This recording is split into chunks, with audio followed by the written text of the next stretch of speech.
Selamat datang channel Trading for Better Life. Hari ini IHSG masih turun 0,26% ke angka 6.687. Dan di video ini saya coba analisa dua saham di satu sektor yang dibeli lampu kuning oleh JP Morgan. Bagaimana potensi kedua saham ke depannya? Yuk kita coba pelajari analisanya di video ini. Semoga analisa yang diberikan ini bisa bermanfaat dan membantu teman-teman dalam mengambil keputusan. Untuk teman-teman belum subscribe channel ini, bisa tekan tombol subscribe agar tidak ketinggalan informasi dan analisa saham terbaru akan di-upload setiap harinya. Sebelum saya mulai analisa saham, kita baca dulu artikel berita ini dengan judul Lampu Kuning JP Morgan untuk sektor saham semen, SMGR, dan INTP. Kita baca sekilas artikel berita ini, bisa kita baca di sini. Lewat research yang dipublikasikan melalui Bloomberg, tim analis JP Morgan menurunkan atau merevisi turun peringkat saham SMGR dan INTP. Bisa kita lihat, JP Morgan memangkas target harga saham SMGR dari 10.000 ke 6.300 dan INTP dari 12.500 ke 9.200. Sekarang kita coba lihat untuk pergerakan teknikalnya. Bisa kita lihat secara grafik untuk SMGR. SMGR hari ini memang masih berada di harga 5.900, jadi tidak naik dan turun. Tapi secara tren jika kita lihat dalam beberapa minggu terakhir ini SMGR memang mulai sideways, tapi untuk tren jangka menengah SMGR trennya masih bergerak sangat downtrend. Jadi saat ini support terdekat di 5.800 dan resisten terdekat saat ini di sekitar 6.000. Jadi SMGR sempat mencoba untuk break harga 6.000, masih gagal break. Sempat turun kembali mengatas 5.800, masih bisa rebound tapi kembali gagal break harga 6.000. Dan saat ini terlihat berada di tengah-tengah support dan resisten. Dan garis MACD jika kita perhatikan saat ini juga masih bergerak sideways. Dan dari data broker summary jika kita perhatikan pada perdagangan hari ini malah ada distribusi dengan jumlah lumayan besar. Sedangkan asing melakukan sedikit akumulasi, tapi secara keseluruhan bisa kita lihat asing masih terus distribusi saham SMGR. Jadi untuk SMGR saya lihat masih ada potensi minggu depan untuk kembali turun mengetes support 5.800. Apabila teman-teman mau coba spekulatif buy, bisa coba tunggu di 5.800 ini karena sebelumnya beberapa kali mengetes support ini SMGR masih bisa bertahan.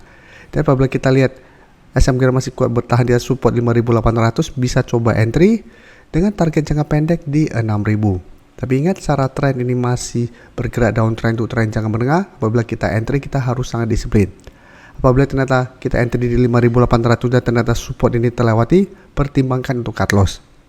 Karena apabila gagal bertahan, SMGR berpotensi lanjut downtrend menuju 5.400 sampai 5.500. Tapi karena saat ini beberapa kali mengetes support 5.800 masih bisa rebound, ini masih bisa coba untuk swing trade. Sekarang INTP coba kita lihat. Secara teknikal juga saat ini INTP masih bergerak sideways. Tapi beda dengan SMGR yang masih jauh berada di bawah garis EMA 50-150, INTP saat ini berada dekat dengan garis EMA 50-150 dan beberapa kali mencoba untuk break resistennya memang ternyata masih gagal break. Tapi bisa kita lihat support kuat masih di harga 10.000 yang saat ini memang masih merupakan support psikologisnya. Tapi garis EMA 150 di harga 10.275 dan garis EMA 50 di sekitar harga 10.325 masih berupa resisten kuat. Jadi beberapa kali berhasil bertahan di atas support psikologis ini berhasil rebound. Tapi bisa kita lihat beberapa kali juga mencoba naik di atas kedua garis EMA masih gagal break dan dibuat turun kembali. Dan hari ini INTP masih turun 0,25% ke harga 10.050. Dan 2 hari terakhir bisa kita lihat ada shadow ke atas yang lumayan panjang tapi tetap dipaksa bergerak turun. Dan jika kita perhatikan, minggu depan ada ex-date untuk INTP. Jadi harus hati-hati, ada potensi untuk terkena dividend trap.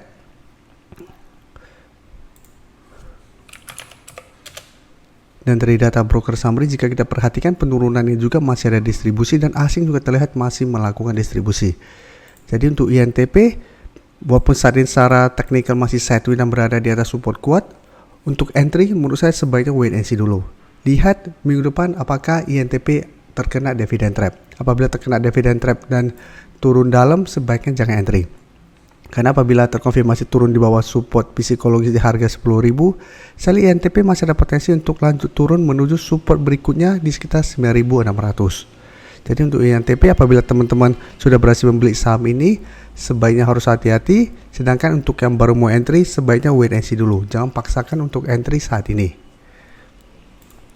Sekarang saya akan coba update saham ASA yang jika kita perhatikan secara tren sebenarnya masih uptrend, tapi dalam 2 minggu terakhir ini gagal break resisten di sekitar 1180 sampai 1200, dan hari ini terlihat masih bisa bertahan dan naik 0,89% ke 1130.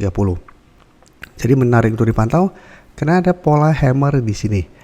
Dan cara tren juga ASA saat ini masih oke karena masih berada di atas garis EMA 150 di harga 1040 dan garis EMA 50 saat ini di sekitar 970. Jadi kedua garis EMA ini masih berupa support. Dan garis EMA ini jika kita lihat memang saat ini sudah mulai berpotongan dan bergerak turun. Dan dari data broker summary jika kita perhatikan walaupun hari ini cuma naik 0,89%, ini masih ada sedikit akumulasi dan asing juga terlihat masih masuk akumulasi saham ASA. Jadi untuk teman-teman yang saat ini sudah berhasil beli di harga bawah, di bawah harga 1000 atau di bawah harga 900, ASA saat ini juga masih sangat layak untuk di hold. Jadi trailing stop menurut saya saat ini di sekitar garis EMA 150. Selama ASA masih kuat berada di atas garis EMA ini, ASA saya lihat potensi untuk lanjut naik masih lumayan besar. Apalagi garis EMA 50 bisa kita lihat masih terus bergerak naik. Apabila kedepannya berhasil berpotongan dan lanjut naik, maka secara tren juga ASA akan lebih baik lagi untuk tren jangka menengah. Jadi saya lihat minggu depan ASA masih ada potensi kembali naik menuju resisten di sekitar harga 1180 sampai 1200. Tapi tetap kita harus pantau apabila ASA kembali mencoba break resisten ini masih gagal break, maka ASA untuk tren jangka pendek akan mulai bergerak sideways. Jadi apabila bergerak sideways, ASA berpotensi saya lihat untuk kembali turun mengatas garis EMA 150 sampai harga 1000. Nah sekarang saya update juga saham SSIA yang bisa kita lihat saat ini masih kuat berada di atas support EMA 50. Jadi sama sebelumnya mengetes resisten di sekitar 450, SSIA ternyata gagal break, turun mengetes garis EMA 50 ternyata masih bisa bertahan dan rebound kembali. Dan saat ini kembali mencoba untuk break harga 450. Jadi ingat ini candle hari Kamis walaupun naik tidak begitu bagus karena shadow ke atas lumayan panjang. Hari juga walaupun naik 0,44%, ini juga belum terkonfirmasi break karena ini doji. Jadi tetap harus konfirmasi hari Senin depan. Apabila hari Senin depan SSIA berhasil naik dari 450 dengan candle hijau, itu baru kita bisa konfirmasi break dan SSIA berpotensi untuk lanjut uptrend menuju 480 sampai 500. Tapi secara teknikal SSIA juga saat ini masih oke trennya karena masih berada di atas garis EMA 50 150. Dan garis MACD jika kita lihat saat ini juga mulai bergerak naik. Dan dari data broker summary jika kita lihat pada kenaikan ini tidak ada akumulasi maupun distribusi dan asing juga melakukan distribusi. Jadi untuk SSIA seperti penjelasan saya, walaupun hari ini bergerak naik tetap harus hati-hati karena ini belum terkonfirmasi break dan candle juga masih kurang oke. Apabila hari Senin depan terkonfirmasi gagal break, SSIA saya lihat masih ada potensi untuk kembali turun mengetes garis EMA 50 sampai harga 400. Jadi apabila teman-teman swing trade dan sudah berhasil dapat di sekitar 400 di sini, bisa pertimbangkan untuk take profit apabila minggu depan SSIA kembali bergerak turun. Atau hold saja selama garis EMA 50 ini tidak terlewati. Terima kasih telah menonton video ini. Like dan share video ini bila bermanfaat bagi teman-teman. Dan support channel ini dengan cara tekan tombol subscribe agar channel ini bisa makin berkembang dan bisa membantu lebih banyak orang lagi. Terima kasih.